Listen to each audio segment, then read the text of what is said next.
to the Necro Zoo. I am Bones.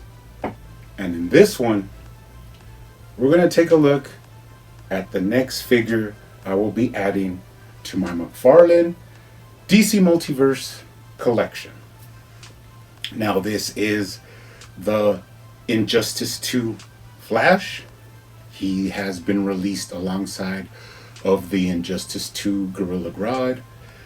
McFarlane has released some previous video game figures like the Arkham ones, other Batman video game related figures. Pretty cool, not really figures that I was expecting, but I will gladly add them to the collection. Now I did find these in the wild at Target, so that was pretty cool. And in the packaging, he looks pretty awesome. So let's go ahead and crack them open and take a look at them. Now, of course, as always, let's check out what he comes with. He does come with his basic black DC Multiverse stand. Not really needed, but it is useful sometimes. He comes with this data file card, which has an image of the actual figure on front, and of course some information on the back. Added to the collection. Now this guy surprisingly does come with a good amount of accessories. First off, he has this like running energy effect that you could put pretty much anywhere you would like to, and it would kind of seem as if that he's running with the speed force. Then he has this other like tendril one that just you could put on his legs or on his arm. But really nice translucent yellow plastic. And then he has this longer big one that has a sort of ball energy at the end that I guess is for his hand. And of course these are probably effects that coincide with the game. But pretty cool additions if you want to display them with that or play around with them or take pictures like that. Pretty cool. Now let's go ahead and start off with some people's complaints, which is from the head sculpt. They said his cheeks look kind of beefy, and honestly I would say that the whole figure is kind of beefy.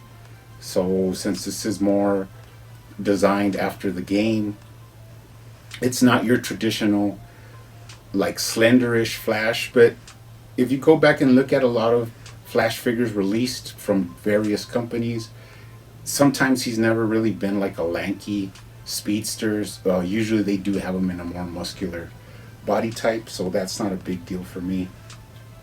But one thing McFarlane is getting very good at is the head articulation. This guy looks up really good, and he also looks down.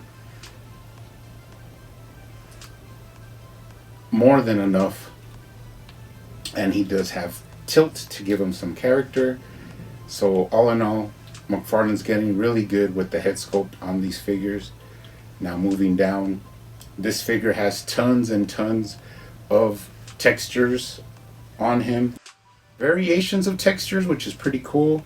And you also start off with this awesome emblem that is raised on his chest with the lightning bolt. They didn't raise the circle, which is okay because on the original release it's kind of sticks out more because the circle is raised, and in this one just the emblem sticks up more, so that's kind of a nicer, sleeker look. And like I said before, coming down, there's tons of textures and gold piping along the suit. Now he does have pretty cool waist articulation, which is another thing McFarlane is doing really good. You can twist them and put them in all kinds of poses, which is a benefit for people that love to articulate their figures. Going into the arms, he does have the butterfly shoulder joints. A pretty stiff bicep swivel, but it is there. Double jointed elbows. And of course you have the McFarlane wrist ball joint that gives them a lot of range. This one's hidden pretty well, not the best, but also not the worst. It makes a smooth transition from his wrist into the hand, which I really appreciate. Now they did give us some different hands, kind of like a running, grasping hand, and then also a fist on his right arm. Nice way to mix it up, pretty cool. Let's go ahead and move down. Now one thing that is missing is they didn't put anything on the waist, like where the belt should be.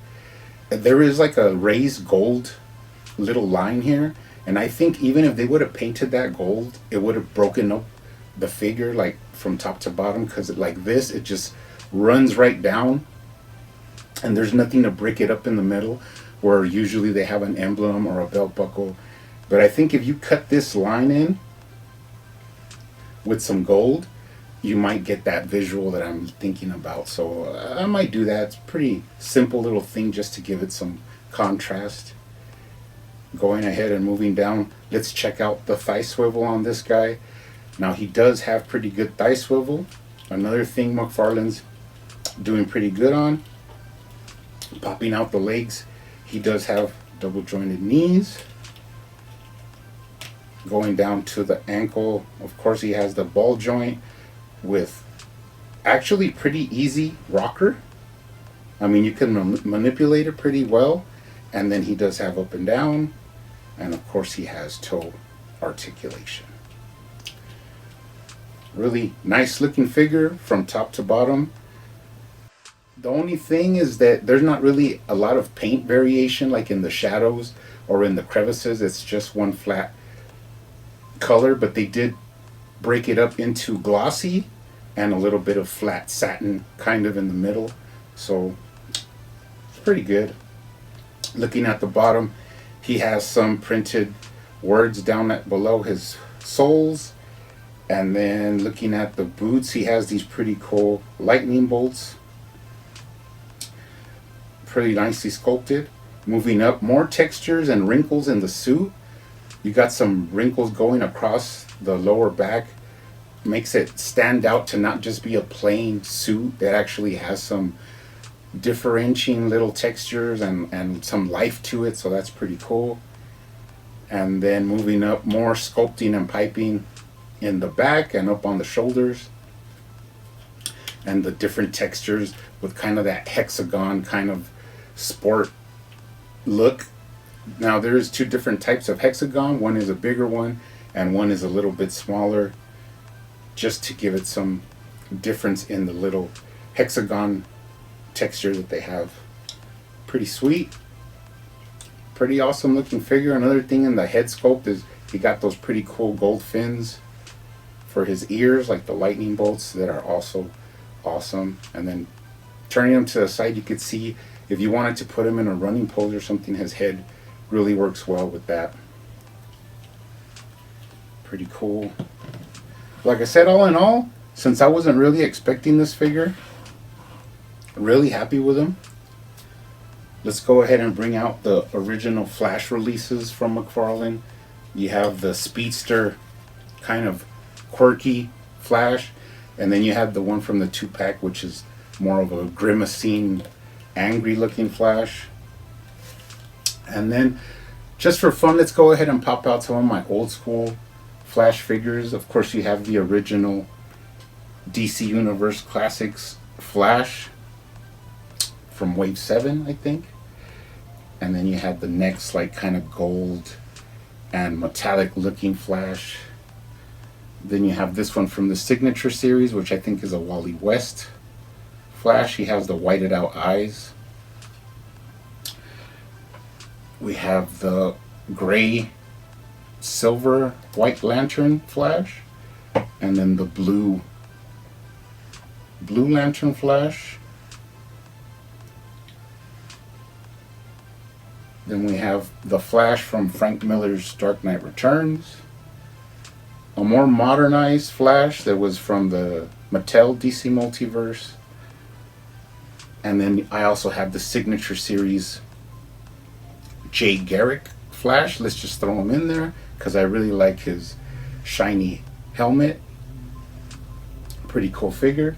And one of my favorites, which is not really talked about, is this DC Direct Flashpoint Flash.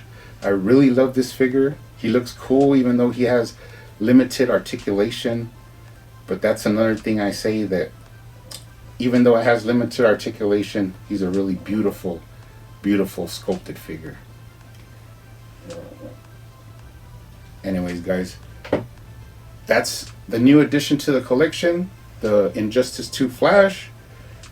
Go ahead and jump on them if you like them.